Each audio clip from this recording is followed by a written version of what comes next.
Good morning students, my name is Deepak Gupta. I am your Hindi teacher. आज हम class 10th की पुस्तक स्पर्श के गद्य खंड का में हबीब तनवीर के द्वारा लिखा गया कारतूस पाठ पढ़ेंगे। इसमें सबसे पहले हम हबीब तनवीर के जीवन परिचय के बारे में जान करेंगे, उसके बाद में हम पाठ परिचय पढ़ेंगे। सबसे पहले हबीब तनवीर का जन्म 1923 में तथा उनका देहांत 2009 में हुआ। 1923 में छत्तीसगढ़ के रायपुर में जन्मे हबीब तनवीर ने 1944 में नागपुर से स्नातक की उपाधि प्राप्त की। तत्पश्चात ब्रिटेन की नाटक अकादमी से नाट्य लेखन का अध्ययन करने गए और फिर दिल्ली लौटकर पेशेवर नाट्य मंच की स्थापना की। नाटककार, कवि, पत्रकार, नाट्य निर्देशक, अभिनेता जैसे कई रूपों में ख्याति प्राप्त हबीब तनवीर ने लोक नाट्य के क्षेत्र में भी महत्वपूर्ण कार्य किया। कई पुरस्कारों, फेलोशिप और पद्मश्री से सम्मानित हबीब तनवीर के प्रमुख नाटक हैं आगरा बाजार, चरणदास चौर, देख रहे हैं नैन, हिरमा की अमर कहानियां। इन्होंने बसंत ऋतु का सपना, शाजापुर की शांतिबाई, मिट्टी की गाड़ी और मुद्रा राक्षस नाटकों का आधुनिक रूपांतर भी किया। अब हम पाठ परिचय पढ़ेंगे। पाठ में प्रवेश करेंगे कि पाठ की कथा वस्तु क्या है। अंग्रेज इस देश में व्यापारियों के भेष में आए थे। शुरू से व्यापार की ही करते रहे, लेकिन उनके इरादे केवल व्यापार करने के नहीं थे। धीरे धीरे उनकी ईस्ट इंडिया कंपनी के ने रियासतों पर कब्जा जमाना शुरू कर दिया। उनकी नीयत उजागर होते ही अंग्रेजों को हिंदुस्तान से खदेड़ने के प्रयास भी शुरू हो गए। प्रस्तुत पाठ में एक ऐसे ही जांबाज के कारनामों का वर्णन है जिसका एकमात्र लक्ष्य था अंग्रेजों को इस देश से बाहर करना, कंपनी के हुक्मरानों की नींद हराम कर देना।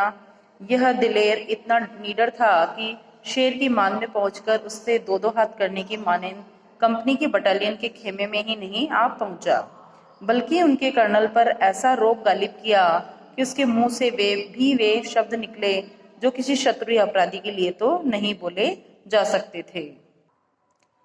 प्रस्तुत नाटक में के पात्र हैं कर्नल, लेफ्टिनेंट, सिपाही और सवार। अवधि है 5 मिनट की और जमाना है सन 1799। समय है रात्रि का और स्थान है गोरखपुर के जंगल में कर्नल कॉलेज के खेमे का अंदरूनी हिस्सा। 2 अंग्रेज बैठे बातें कर रहे हैं, लेकिन कर्नल कॉलेज और एक लेफ्टिनेंट खेमे के बाहर हैं। चांदनी छिटकी हुई है, अंदर लैंप जल रहा है। कर्नल बोलते हैं, जंगल की जिंदगी बड़ी खतरनाक होती है। तो लेफ्टिनेंट बोले, हफ्तों हो गए यहाँ खेमे ढाले हुए, सिपाही भी तंग आ गए हैं। ये वजीर अली आदमी है या भूत, हाथ ही नहीं लगता। तो कर्नल बोले, उसके अफसाने सुन के रॉबिन हुड के कारनामे याद आ जाते हैं। अंग्रेजों के खिलाफ उसके दिल में किस कदर नफरत है। कोई 5 महीने हुकूमत की होगी, मगर इस 5 महीने में वो अवध के दरबार को अंग्रेजी असर से बिल्कुल पाक कर देने में तकरीबन कामयाब हो गया था। तब लेफ्टिनेंट बोले कि कर्नल कॉलेज ने ये सादत अली कौन है? तो कर्नल बोले, आसिफ उद्दौला का भाई है, वाजर अली का और उसका दुश्मन। असल में नवाब आसिफ उद्दौला के यहाँ लड़की की कोई उम्मीद नहीं थी। वाजिर अली की पैदाइश को सादत अली ने अपनी मौत ख्याल किया। लेफ्टिनेंट बोले, मगर सादत अली को अवध के तख्त पर बिठाने में क्या मसलेहत थी? तो कर्नल बोले, सादत अली हमारा दोस्त है, वह बहुत ऐश पसंद आदमी है, इसलिए हमें अपनी आधी मुमलिकत दे दी और 10 लाख रुपए नगद। अब वो भी मजे करता है और हम भी।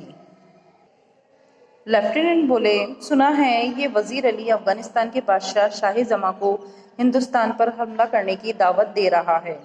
तो कर्नल बोले, अफगानिस्तान को हमले की दावत सबसे पहले असल में टीपू सुल्तान ने दी, फिर वजीर अली ने भी उसे दिल्ली बुलाया और शमशुद्दौला ने भी।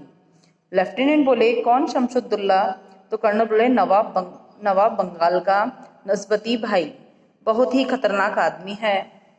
लेफ्टिनेंट बोला, इसका तो मतलब ये हुआ कि कंपनी के खिलाफ सारे हिंदुस्तान में एक लहर दौड़ गई है।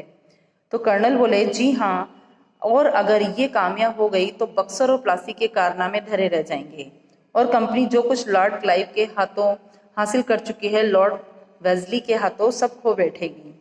तो लेफ्टिनेंट बोला कि वजीर अली की आज़ादी बहुत खतरनाक है, हमें किसी न किसी तरह इस शख्स को गिरफ्तार कर ही लेना चाहिए।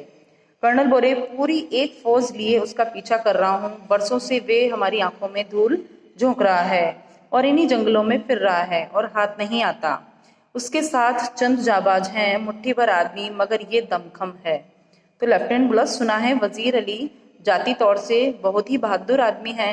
तो कर्नल बोला, बहादुर न होता तो यूं कंपनी के वकील को कत्ल कर देता। तो लेफ्टिनेंट बोले, ये कत्ल का क्या किस्सा हुआ था कर्नल? कर्नल बोले, किस्सा क्या हुआ था?